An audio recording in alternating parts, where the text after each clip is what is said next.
Thank you, Madam Speaker, and I'm pleased to take part in tonight's debate, made possible by my colleague, the member for Etobicoke North, who has lived this disease through friends, through family members, and through the thousands and thousands of emails that she has received, emails that were in fact directed to the federal government, in fact to the Federal Minister of Health. And these emails are from Canadians who are suffering from MS and who want some relief from this debilitating disease.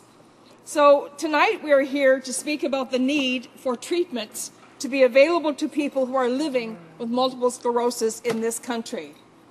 I'm pleased to join my colleague in advocating for the tens of thousands of multiple sclerosis patients who are calling on this Conservative government to invest in MS research, diagnosis and treatment, and to immediately convene a meeting of provincial and territorial health ministers to discuss a national approach to funding MS and other diseases of the brain. This is an issue, Madam Speaker, that requires leadership, and if, as some colleagues in the House are saying, that the provinces aren't moving on this issue, then there should be some leadership in terms of a national strategy to bring together provincial and territorial health ministers. There needs to be some action on this file, and if there is a sense that something is not happening, then there is an obligation on the part of the federal government to make it happen. In particular, we need to look at MS and its potential cause, CCSVI, as requested by the Multiple Sclerosis Society of Canada. As with any research concerning health care, there has been both controversy and interest regarding the CCSVI hypotheses and the liberation procedure, and I do appreciate that numerous questions remain. However, it would seem to me, from what I read and from what I've heard from MS patients, that there is growing support for the liberation procedure for MS patients who have blocked veins in their necks, and it is certainly something that Canada should be looking at to assist MS patients. The Liberal opposition has asked the Health Minister to convene a meeting of the provinces and territories to discuss MS issues. These issues are urgent to MS patients and their families. The Liberal opposition has also called upon the Conservative government to enable individuals living with MS to be imaged for venous malformations and treated if required. We believe there is a moral obligation to offer all MS patients the imaging necessary to identify a venous malformation and access to the treatment that could possibly stop the progression of this disease. Currently, between 55,000 and 75,000 Canadians are living with MS, and the MS Society of Canada has called on the Conservative government to provide $10 million for research into multiple sclerosis. I think it's really important that we put a personal face on this disease, Madam Speaker, and I will do that by referencing the representation that I have had from a couple of my constituents in the riding of Random Buren St. George's in Newfoundland and Labrador. Let me speak to you about my constituent, Perry Goodyear, who lives in Grand Bank, Newfoundland, and is one of the thousands of Canadians living with MS. Perry lives with primary progressive MS. He has breathing difficulties and he lives in constant pain. He desperately wants to get the ultrasound done to determine if something can be done to support him in his battle against MS. Perry wrote to me, and I'll share his comments with the House this evening. In his letter, Perry said, "I'm not getting the answers I want. Why can anybody get this ultrasound done, but we as MS patients are being denied? Are we not human, or just looked down upon as different people? I'm finding it hard to cope with that. I'm discriminated against as a person. I can get this scan as a non-MS patient. I'm having breathing problems, can't swallow food right, and I am in constant pain. Now the government won't cover my LDN pill under my drug card because it's made from scratch at a pharmacy. My feet are purple. This pill helped with circulation and pain. Now I can't have it. What's next for me? I'm reaching out in pure pain. Just give me the scan.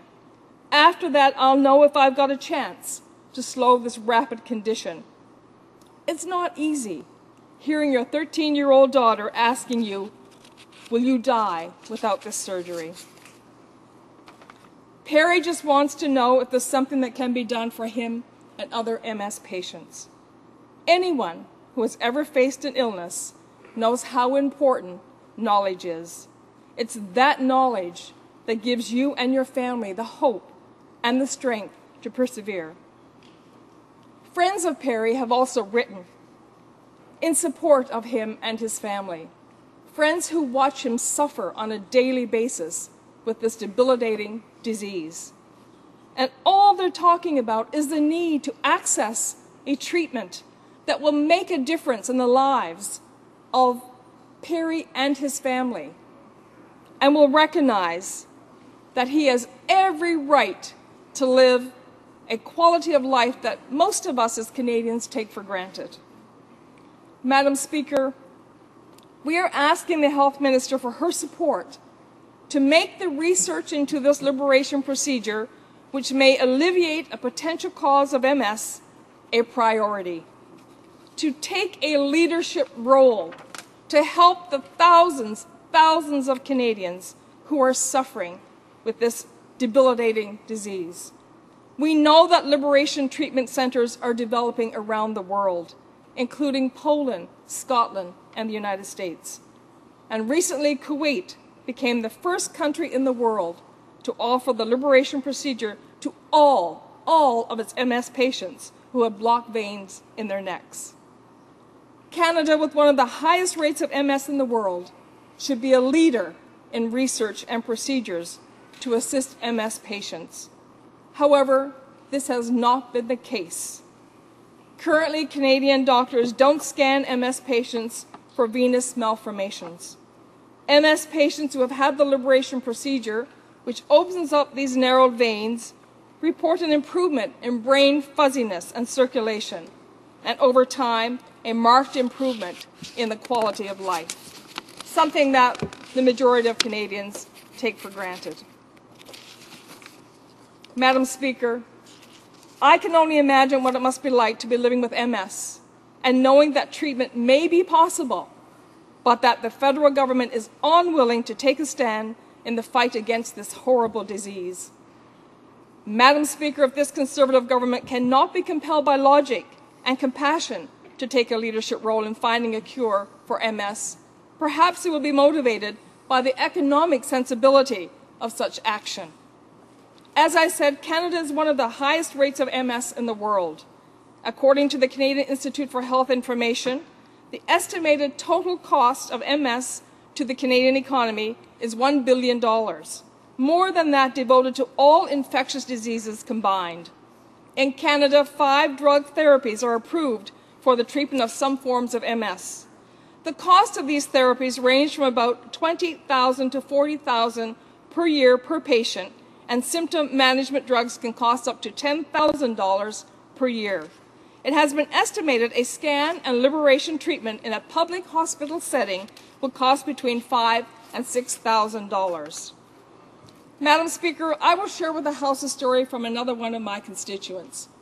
I think it's important to do this to put a personal face on this issue. Raymond Grandy of Harbour Breton in Newfoundland and Labrador is another Canadian living with MS.